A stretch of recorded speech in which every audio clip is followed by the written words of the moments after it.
I am the Tofu Golem. Please enjoy the video. In this video, I will show how to make Bon Bon FNAF Puppet Cardboard full guide.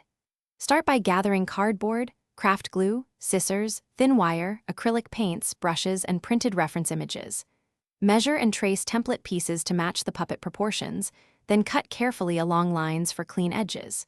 Keep a small container for screws, elastic, and paint water, and organize parts so assembly flows smoothly without losing tiny components. Use steady, deliberate cuts while holding templates securely against the cardboard to maintain accuracy and symmetry during shaping. Score fold lines lightly first, then bend slowly to form strong, neat creases that avoid splintering the cardboard.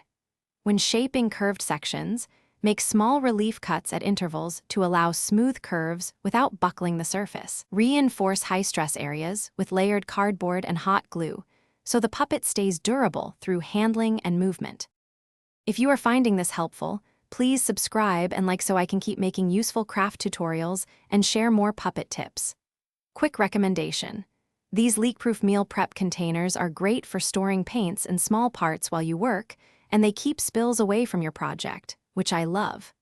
Check the description for the link and other deals to grab them, and now let's get back to the video. Begin assembling by connecting major parts using thin wire or small brads to create articulated joints that move reliably. Add facial layers and details from thin cardboard, filling gaps with paper pulp or gesso so paints lay smoothly and seams disappear. Paint the puppet in stages: base coats, midtones, then highlights and shadows to build depth, and finally protect the finish with a light matte varnish. Test movement between coats to ensure paint layers do not bind joints. Thanks for watching. Consider subscribing if we helped you today.